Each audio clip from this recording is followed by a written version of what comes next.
everybody. I'm John O'Loughlin. Welcome to McDuff Lives. And it's April 15th, 2025. April 15th, of course, I just put mine in the mail. You know what I'm talking about if you're an American citizen. It's tax day.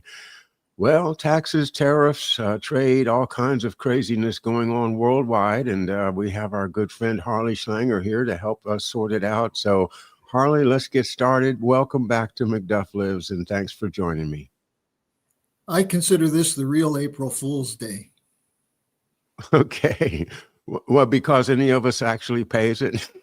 Yeah, because we're paying taxes that are going to arm Ukrainians, arm Israelis, who knows what else. I mean, some of it's being cut back, clawed back away from the U.S. aid and a few other regime change operations. But, if you look at the events of the last week around the tariffs, you see what a mess we have in this country. I mean, what we just put out a special report, which is available on our website, on the fact that it's Wall Street and the City of London that have caused this crisis, not other countries. And the idea that the United States is being cheated. Well, we are in trade deals, but so is the rest of the world. And who set it up? It was set up by billionaires from the United States and the United Kingdom. That's the globalization policy. So there was a mixed message sent out. And I think what I could say is that Trump was attempting to deal with a problem which is real, but missing the real point, missing the real enemy. And the solution is to work with countries like China, work with the global South, work with the European countries, to establish a fair trade system based on each country having a right to defend its national interests, but to do it in cooperation for mutual benefit with other countries. And the fact that we have a trade deficit in itself isn't bad if you need certain things, but a trade deficit of the sort we have is bad because we outsourced all our industry. And that's why we have a trade deficit. And this is what the global corporations did. So what we saw was interesting, though, John, the fact that $5 trillion disappeared from portfolios in a few hours a week ago, and then half of it came back the next day. It really shows you what money is. It's not real. It disappears and comes back on ledgers based on sleight of hands. It would make the old alchemists envious. Yeah, and the big guy always gets his 10%. It's like everything that we have studied shows that the world financial system is a con game, and yet people just won't go past it, won't get past it. Thinking about President Trump and China, and your idea that China and the United States in partnership could solve, so many problems. But is it not Trump's base, at least a large part of the support that he has, that wants to expand into China, that has a kind of a philosophical desire to take China out because of its communism and other motivations that I'm not sure I see, but they must be there, because why else would Trump not want to make peace with China? Well, you mention the real cause, the word communism. We still see China as a communist country, when by all objective standards of what communism is about, it's much more like a democratic socialist country than communist. And, communist countries don't have billionaires. They don't have corporations that are involved in building bridges and roads in other countries. But I think the point that you're getting at, which is an important one, is that if you went back 6 to 8 years ago and asked most of the people who ended up voting for Donald Trump in 2024 if they thought Russia was an enemy, They would have all said yes. And what changed over the last few years is the incessant drumbeat on the one hand by these dishonest intelligence people saying Russia's the enemy, in contrast to what Trump was saying. Same thing can happen with China. If people actually saw what China is doing as opposed to what they're told. Same thing with Iran. The idea that Iran is running terrorist networks all over the world. The fact is, we're the ones running terrorist networks. Iran has deployed against ISIS and Al-Qaeda. Iran was one of the main countries involved successfully in turning back the Islamic jihadist revolution in Iraq and Syria. And the idea that they're an enemy, well, that goes back to, in older people, it goes back to the hostage taking back in the late 70s. But if people know the real history, and that's the key, people don't know the real history.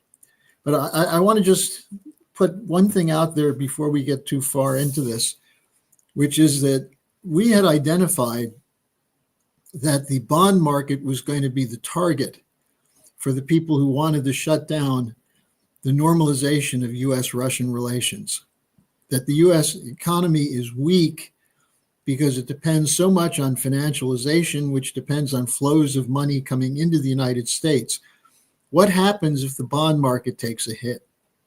Now, interesting is the coverage in the British press, especially The Economist, which is the magazine of the City of London.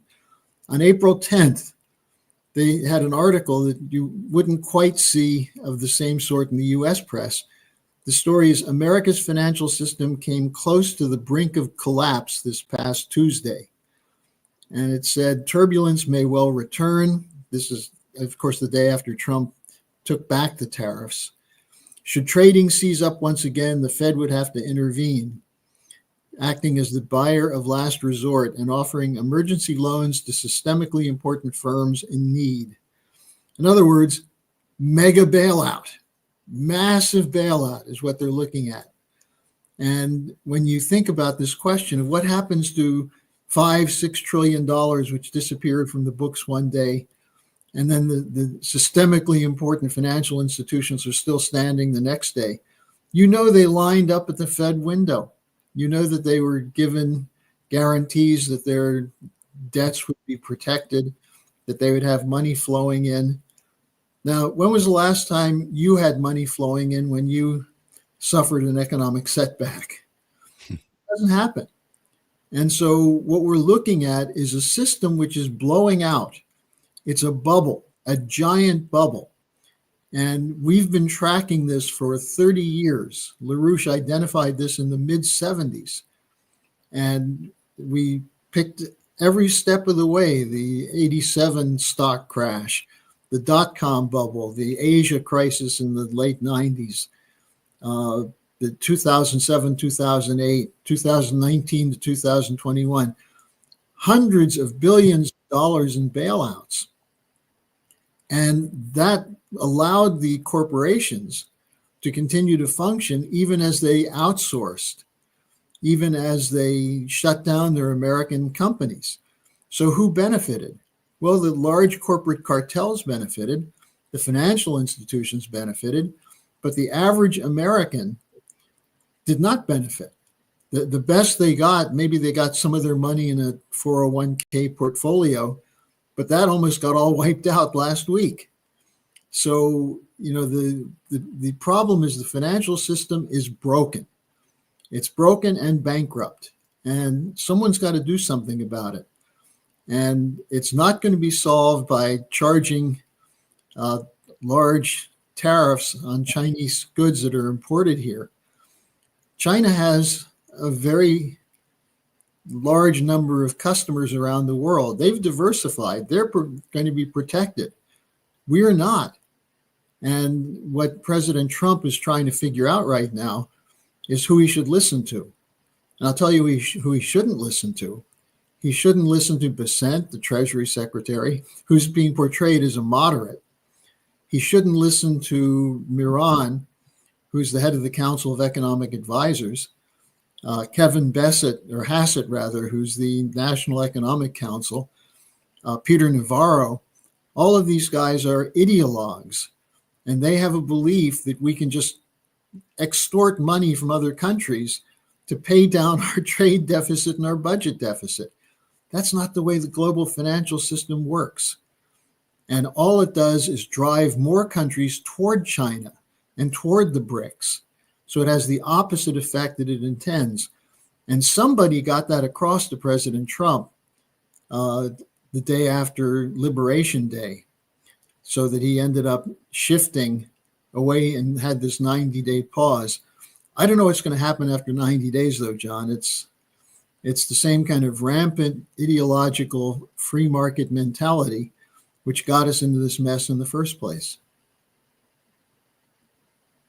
So an ideological mentality keeps us invested in the Anglo-American system of basically encroaching as far as they can into Russia or Iran or wherever else, heading in that direction, easterly directions, whereas the other ideologues are ideologically opposed to communism, and so they are in favor of pushing in the westerly direction across the Pacific to defeat the evil hordes of communist China. It sounds like a couple of narratives, neither of which has a leg to stand on. And how can we combine the reasonable people in our country into a center that says, hey, a plague on both your houses? Well, let's start with the question of stopping wars, because the wars that are going on are bankers' wars. They're wars designed to prevent an alternative from coming into place. I think there's been enough coverage in the last couple of weeks of the fact that we were lied to repeatedly about the US and the British role in triggering the Ukraine crisis.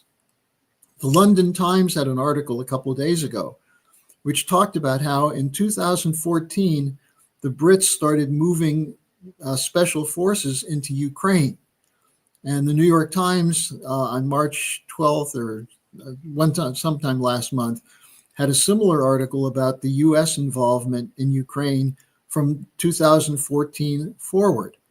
So, and then when the war actually started, the Ukrainian generals were taken to Wiesbaden, Germany, to US headquarters in Europe, where they were basically told, here's how you're going to fight the war. And so, why is the US running this war and saying that Putin's special military operation in February 2022 was unprovoked, when it's clear that the whole picture from 1990 to the present has been one provocation after another, one lie after another? Some of that's been exposed now, so it's harder to get the Americans to rally around an artificial leader like Zelensky, who's basically an actor who's been chosen to play a role.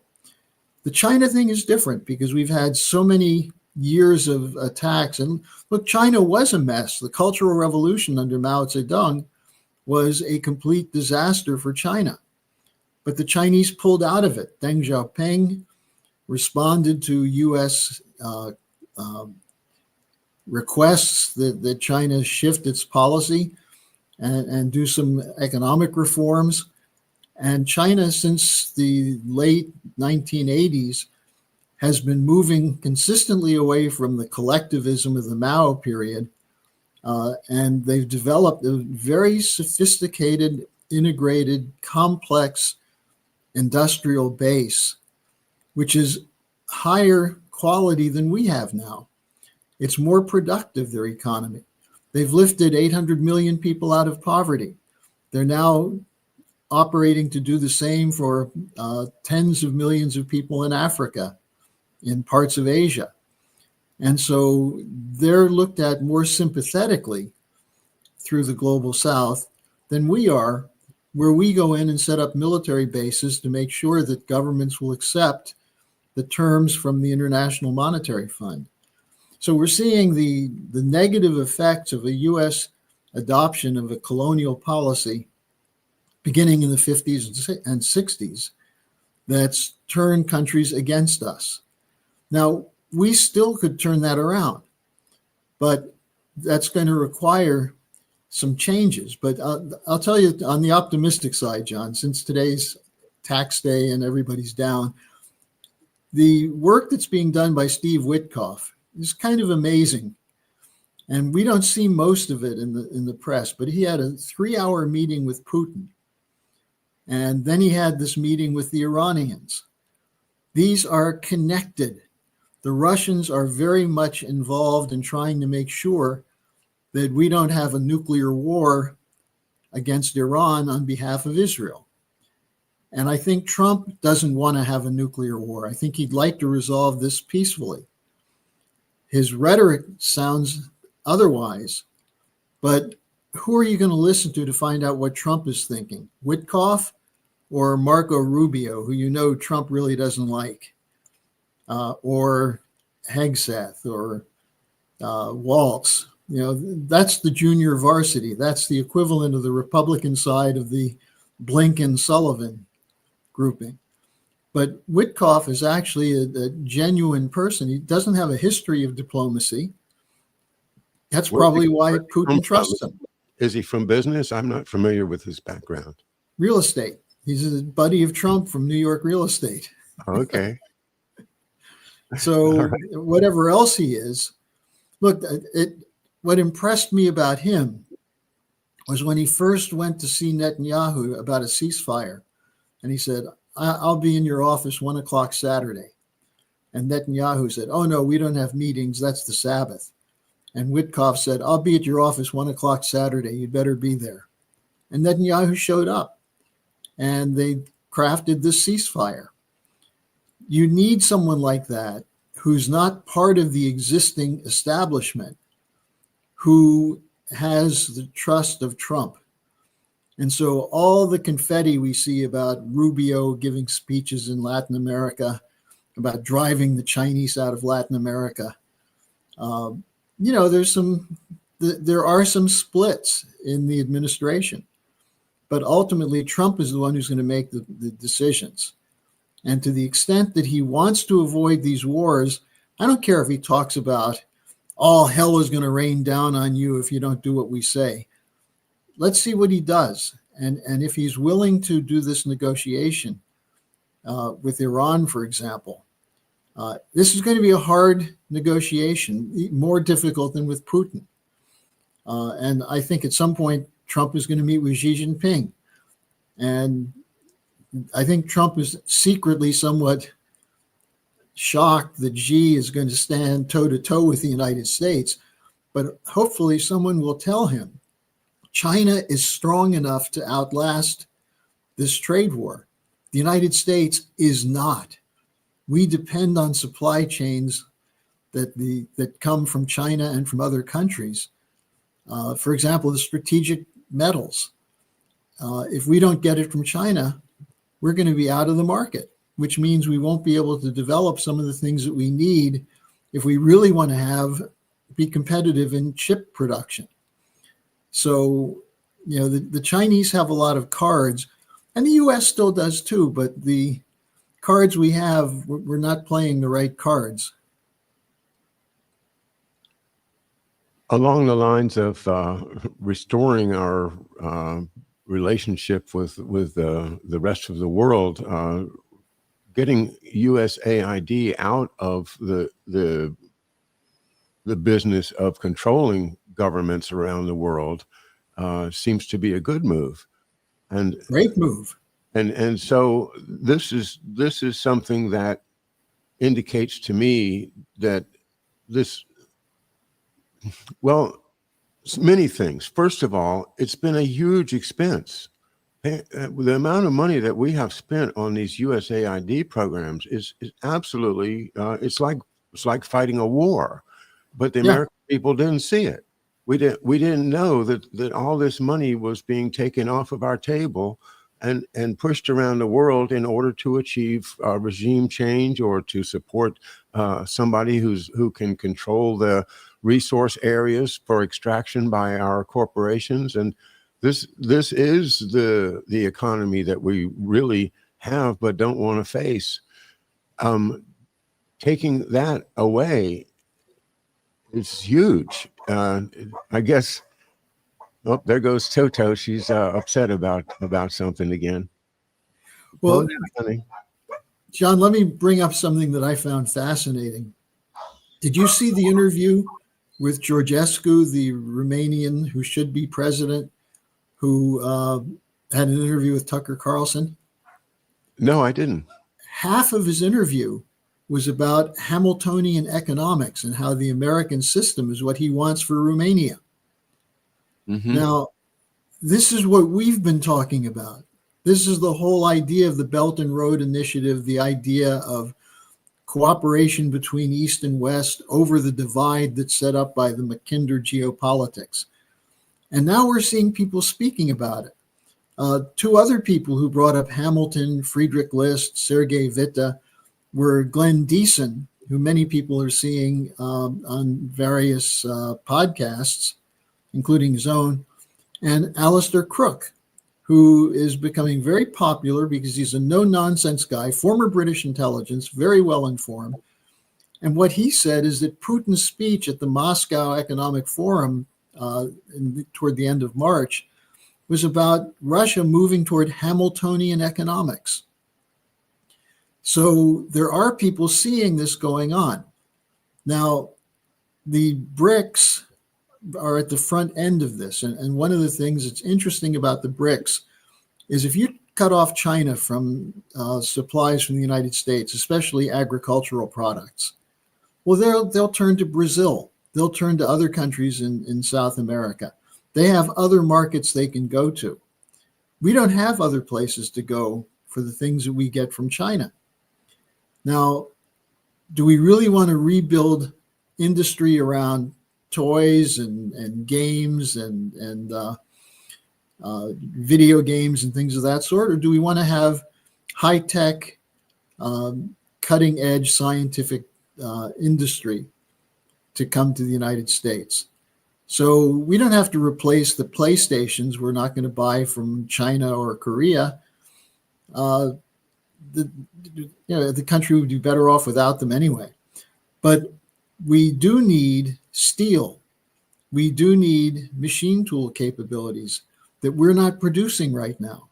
We don't have the workforce for it. We don't have the scientific cadre for it. So this is where there's a need for the United States to be a little more humble. We talk about China's intellectual property theft. That was 20 years ago they were doing that, 30 years ago.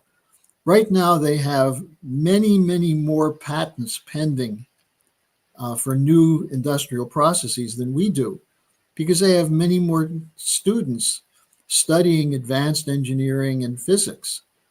They're advancing nuclear energy production. Their space program has leaped ahead of us. So there's a lot in China that people don't know about because they buy the story of the Mao's Cultural Revolution representing the real China. And I have two friends who just went for a 2-week visit to China. And they came back and they just said, what an incredible country. You see children smiling, families going on picnics. You see clean streets. Yeah, they were very impressed. Now, I'm not saying everything in China is great. I'm saying we're getting a distorted picture. And that's where the ideology comes in. Yeah, the idea that ideology is going to stop us from doing things that are in our best interest is the core problem. It's like I just was thinking about, I talk to people of all kinds of different points of view about politics or healthcare or all kinds of things. And, and some of the things that they say on different subjects, I feel like I don't, not only do I disagree, I think that's very, very bad to say that. That's wrong. But that doesn't mean that we're not going to talk. if we don't talk, nobody gets anything. And that idea of communication is just so essential to humanity. And that's why I think that, when they lock us down and give us social distancing rules and all of this, that it is part of an effort to demean and diminish our humanity, so that we lower our expectations in our own lives and just are grateful to be alive and not worry about all the great things that creativity and the values that you at the Schiller Institute have fostered along with your political wisdom. So what is it that we can't get America back to being America again? That I think is the issue, and I am delighted to be working a little bit with Tony Chaikin, with Anton Chaikin, who has just published his second volume of his big book, Who We Are. I think reminding us who we are is so important, especially if we could get this stuff into schools. Nancy Spanhaus's book on Hamilton and slavery; those books very readable by 10th grade history kids, and that idea of inspiring kids in American history and Americanism it would just be fantastic, because that's what's missing. Is nobody has any sense that America was actually launched on good principles and has had, we've made a lot of mistakes. We've done a lot of horrible things, but that doesn't mean that we're not still the best of all the alternatives, and hopefully we'll survive this terrible time right now. We have a real opportunity now to study the American system. We're entering into the period of the 250th anniversary of the beginning of the Revolutionary War and the Battle of Lexington and Concord, the mobilization. And what was the slogan of the American colonists? The British are coming. The British are coming. And the war was fought against the British Empire. And very poor country with great potential, the American colonies, but it wasn't unified. It was not prepared for a war against the greatest power in the world. And yet we won. And after we won, we had to establish an economic system that could survive a boycott from the British, a cutting off of trade. And that's what Alexander Hamilton's job was. But you talk about the American Revolution and the American system. When I talk about Hamilton on my daily update, I always get emails from someone who say Hamilton was a British agent. Right. He wanted to reestablish the British, the Bank of England in the United States. And I just have to write back to them and say, where are you getting your history from? You know who killed Hamilton? He was killed by Aaron Burr, who then went to England and was sheltered by Jeremy Bentham, one of the key ideologues of the British East India Company. So people don't know their history. Now, this is also interesting, going back to the British coverage of the tariff debate. Gordon Brown, the former prime minister who replaced Tony Blair, had a lengthy article in The Guardian where he basically was defending the rules-based order. And he said, what we're seeing from Trump is an attempt to upend the rules-based order. And he said, this is what you see with the dismemberment of Ukraine, the burnt out Gaza, little reported atrocities in Africa and Asia, each testimony to the violent displacement of the rules-based global order. Now, who is it who's doing all of that? It's the people who are doing it supposedly to defend the rules-based order. So he turns it completely upside down. And then he goes on to say, indeed, before our eyes, every single pillar of the old order is under assault. Not just free trade, but the rule of law and the primacy we have long attached to human rights and democracy. What about Romania? What about Slovakia? What about all the absurdities coming from the European Union. Do you know they now have German troops in Lithuania? Not too far from the Russian border. That Friedrich Merz, who is going to have a hard time getting confirmed, but pulling together the coalition. But Merz said Germany will provide Taurus missiles to Ukraine. Now, Ukraine can't use the Taurus missiles without U.S. guidance and U.S. technical help and satellite and so on. What happens if those missiles start hitting Moscow? And Lavrov was very clear. He said they will take this as a sign that NATO is an enemy and will have to hit NATO. Now, what kind of pompous idiot is talking about defending democracy in Ukraine, which isn't democratic and which is barely surviving, by going to war with Russia? And this is what Gordon Brown in the Guardian, supposedly the bastion of liberal thinking in England, that's what he was arguing in favor. So what did he say at the end? He said, we need an economic coalition of the willing, like-minded global leaders who believe that we will have to coordinate economic policy across continents if we are to safeguard jobs and living standards. So he's talking about the Great Reset in slightly different language. And they're still trying to sell that. And he said, we need a bold international response that measures up to the scale of emergency. A synchronized reduction in interest rates. With or without the United States, we need more grant and loan capacity for the World Bank. $1 trillion financial power to the International Monetary Fund. Another 1.4 trillion for rearming Europe. This is supposedly the great liberal ideal. You know, John, I know you grew up in the 60s and 70s when the Democratic Party and the idea of democracy was not war and suppression of civil liberties. It was the opposite. And now we're seeing people arguing. Except for in Vietnam. Well, that's true. So what we're seeing would make Alan Dulles very happy. Absolutely. Yeah. Absolutely. And that whole rules-based order has been underpinned as I've just learned from I follow Mike Benz on X. Yeah. And his most recent reporting is really interesting about being a lawyer myself, about how the American Bar Association gets huge amounts of money from USAID.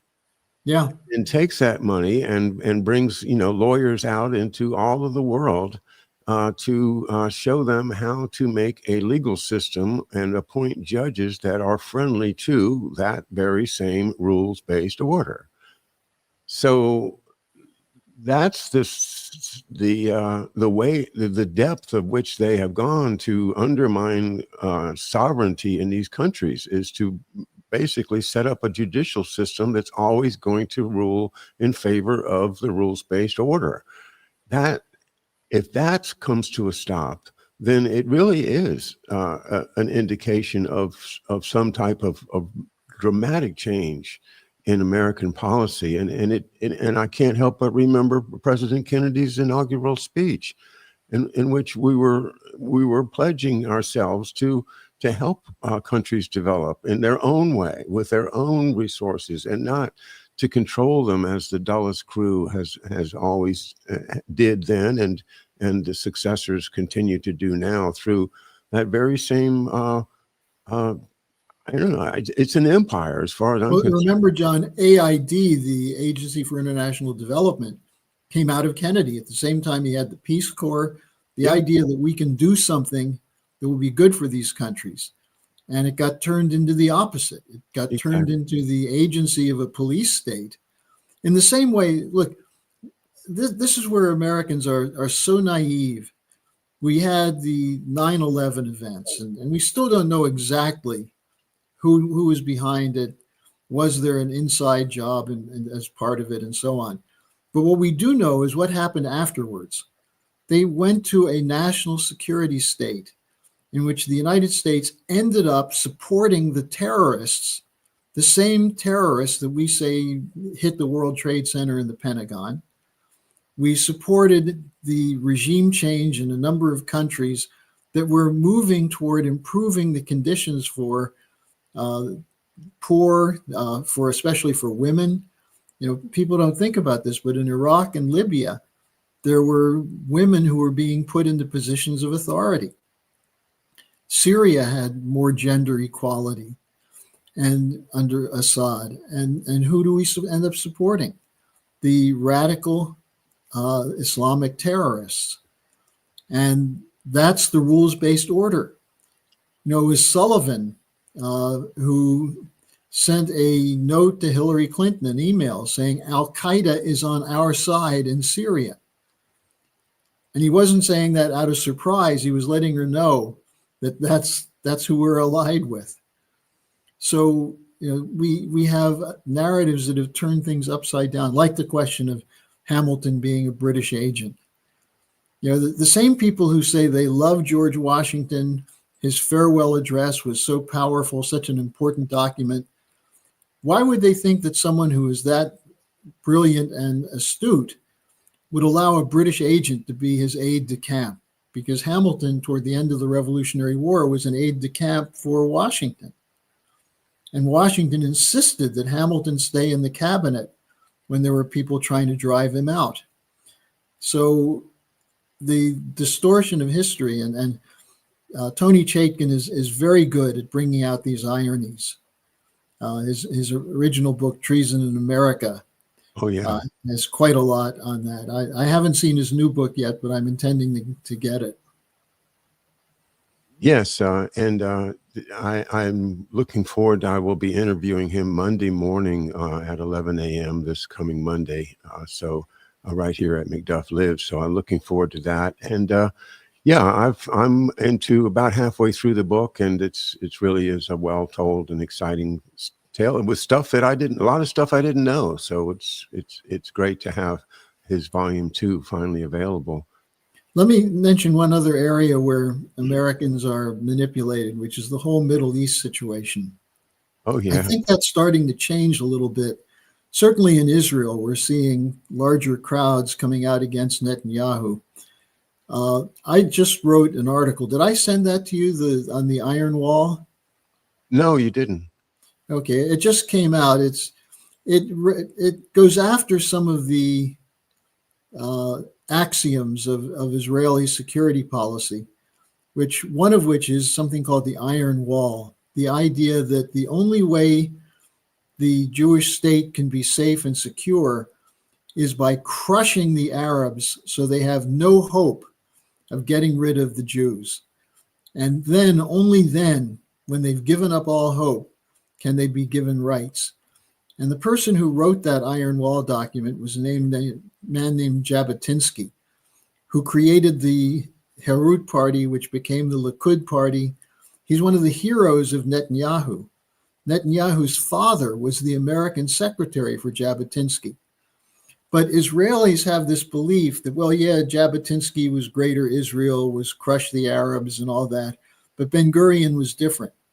Well, what I did in this article is show that under the pressure from the British, Ben-Gurion eventually adopted the same idea, just with slightly less tough public relations, not so nasty. But the Nakba, the tragedy of the driving the Palestinians out of their homes, 750,000 people in 1948. That wasn't just done by the Irgun and the Stern Gang, which was Begin and Shamir and the right-wing militia. It was also the Israel Defense Forces, the same forces today who just last week or 2 weeks ago shot and killed 15 health care workers. Red Cross. Yeah, and tried to cover it up. So what I point out in this article is that the Iron Wall is still the policy of Israel. And that's why Israel is not safe and secure, because they refuse to negotiate with the people who share the same land and who have been granted repeated UN resolutions saying that they have a right to that land that Israel is still occupying. So I sent this out to a number of people. It just was published a few days ago. And I'm getting some very interesting response from Israel and also some very nasty response. How would you deal with these animals and cockroaches? Exactly. And that's where you see the running away from the idea of a human family, that we can disagree, but we should do it peacefully.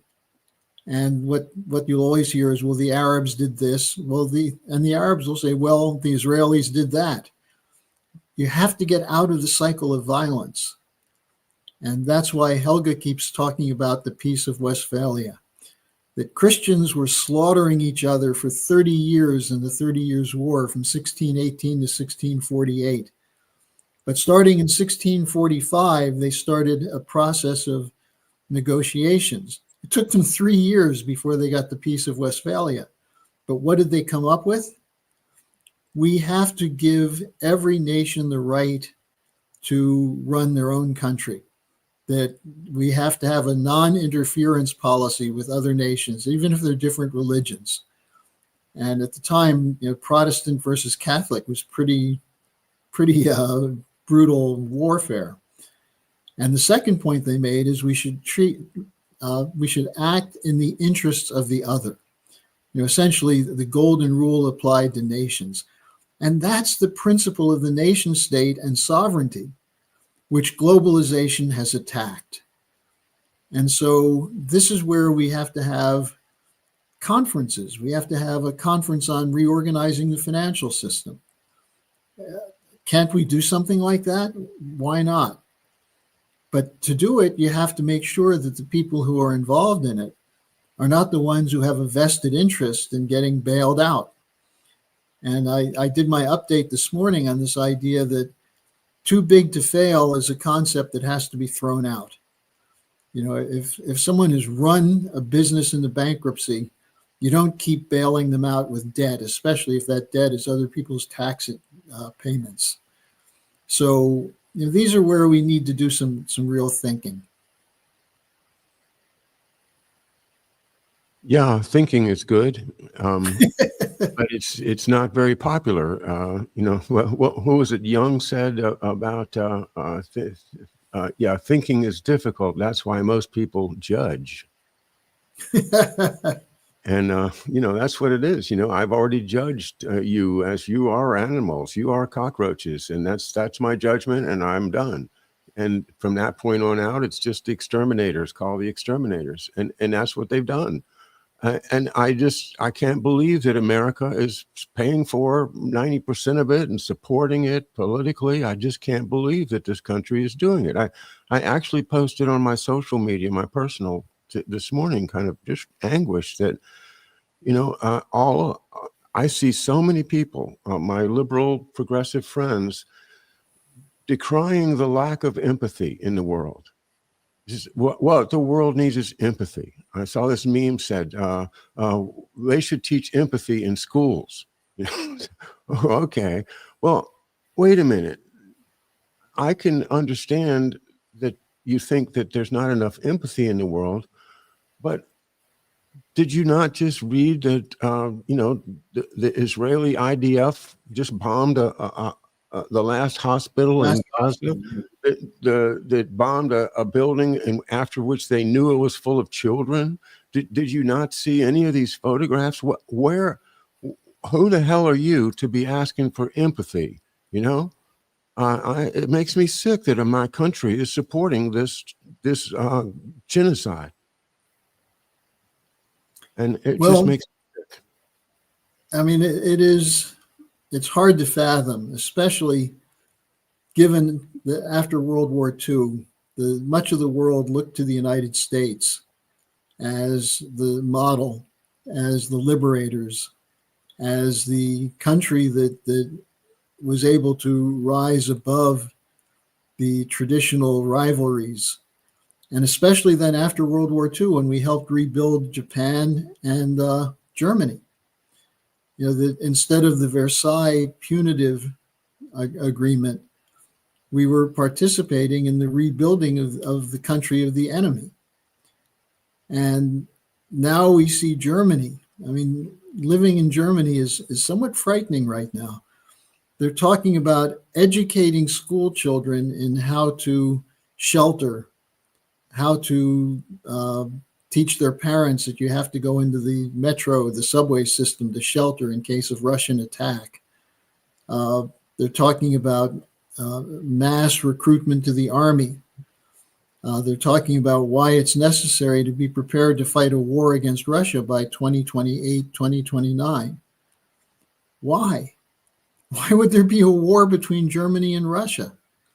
These are two countries that constantly in the past have worked very closely together, except when there's been outside hands, as in the case of the Bolsheviks in the Soviet Union and Hitler in Germany. These were not natural movements in those countries. These were aided by these global bankers. And in the case of Germany, you had the Bush family was involved in funding Hitler. You had the Harriman family. And what did they have in common with the Nazis? They believed in eugenics. They believed that they were genetically superior to the vermin and the Übermenschen, or the Untermenschen, I should say, from the East. So, we've got to learn from our history. And then I think later this week is the annual commemoration of the Spirit of the Elbe, when the German forces were finally being routed, and American troops and Soviet troops met at a bridge over the Elbe River. And it was a very emotional get-together, and they shared some drinks and some songs, and they pledged for eternity that they would be allies and friends and stand up against evil. And if you go to the commemoration this year, you might end up on a list as an enemy of the state.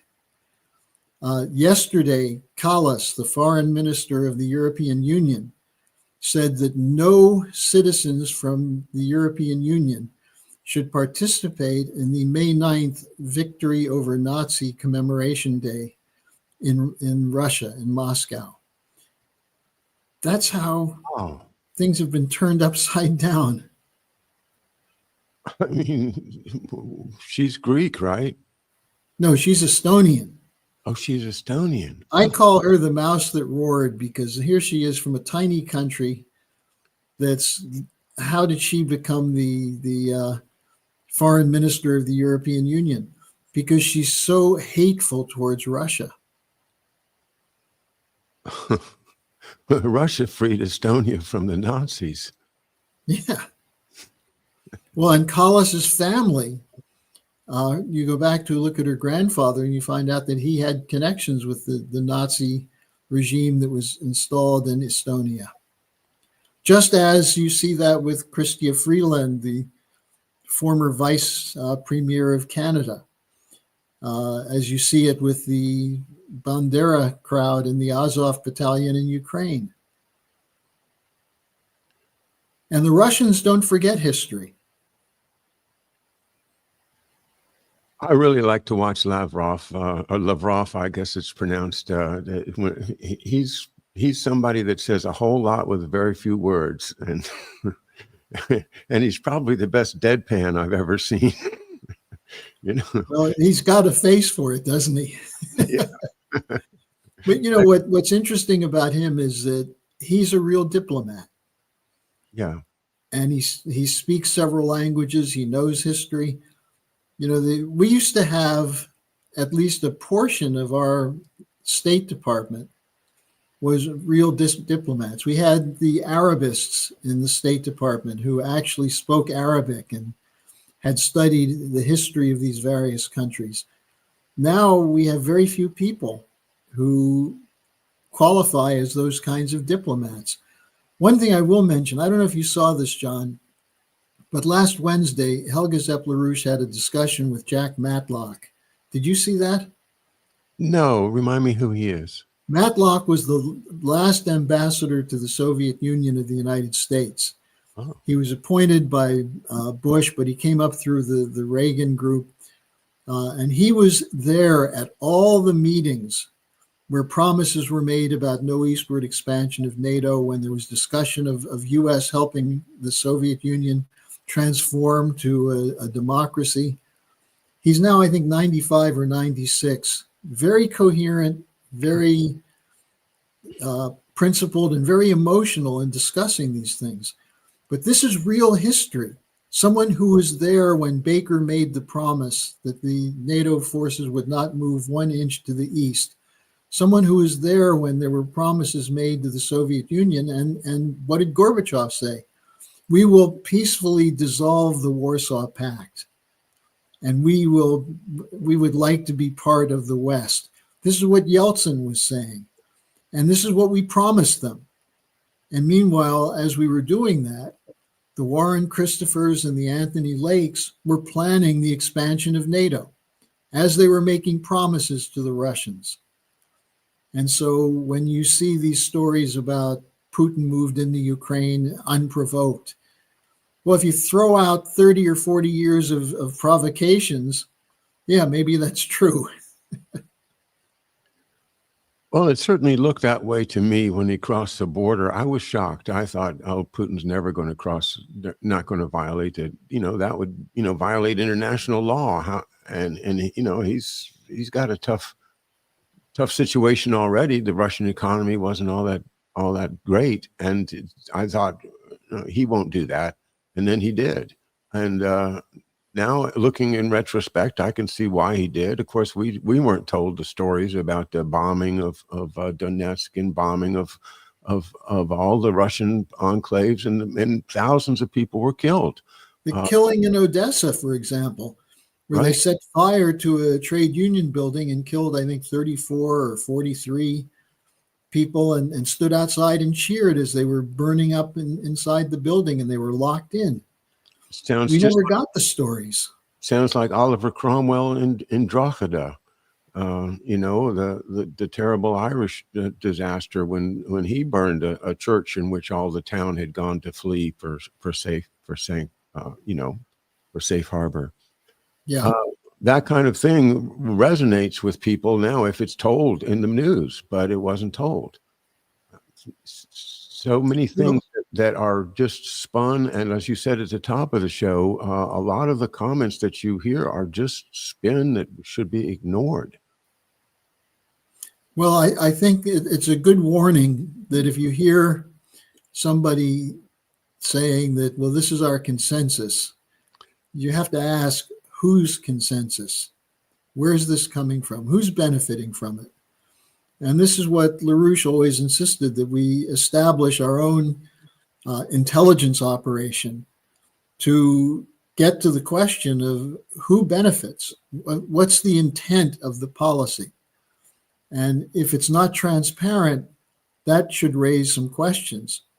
But then when you poke deeper and you see why it's not transparent, because it represents a policy that goes against the interests of the people it's being imposed on, then you have to move to take some action. And I think we've been so inundated with horror stories and with disinformation that it's hard for people to know what's true or not, and people push it away. They'd rather talk about Caitlin Clark being a victim of reverse racism, or you see the kinds of debates that people get involved in that are removed from the life and death issues of nations. Yeah, it's discouraging, but I have to say that it's probably the case that 80 or 90% of the people have always been that way. They just let me live my life, make my family, have my kids, have my grandkids, just be here as long as the good Lord lets me, and then I'm checking out. And as far as what the government does or doesn't do, I just hope that they don't do anything bad or that would hurt anybody. And other than that, okay, if I have to pay taxes, I'll pay taxes. But I'm not going to try to figure out foreign policy. I'm not going to try to figure out, what's best for, which party's best for the next 4 years or whatever like that. Most people, I think, are hoping that all of that stuff will be taken care of by good people who do take it in the hand, take the problems in hand and try to solve them. Somehow America has survived that way. We talk about Abraham Lincoln or Hamilton for that matter, and there's always two sides at least to these stories. But if you look at the work that so many people associated with Lyndon LaRouche have done over the years, you see that there really is a good side to America, and that the American dream really does exist, if not in reality, that in our hearts, that we still want it. And that's why people went for MAGA, because they want that American dream back. They want to be able to have that the family, the home, the car. John, let me make one quick point before we go. Yeah. In a discussion the other day with someone who basically is a civics teacher, a retired person, he talked about the fact that we no longer study civics in high school. Yeah. And he said that when he was a kid, they used to read some of the Federalist Papers. And the Federalist Papers include debate over what Plato said about democracy. There were all kinds of discussions that used to take place that have been ruled out now. And he said, if we only had that as part of a curriculum where people do read some of the Federalist Papers, it would change the country. I think we have to fight for that that's what made America great to the extent it was great. That kind of sense of real debate and honesty. Well, Harley, thanks again for another really enjoyable and inspirational hour. I always come away from these meetings smiling and thinking, oh, what a great conversation. And I look forward to the next one. All right. See you in 2 weeks. Okay, Harley. Bye now. Bye, everybody. Bye. Thanks for being with us.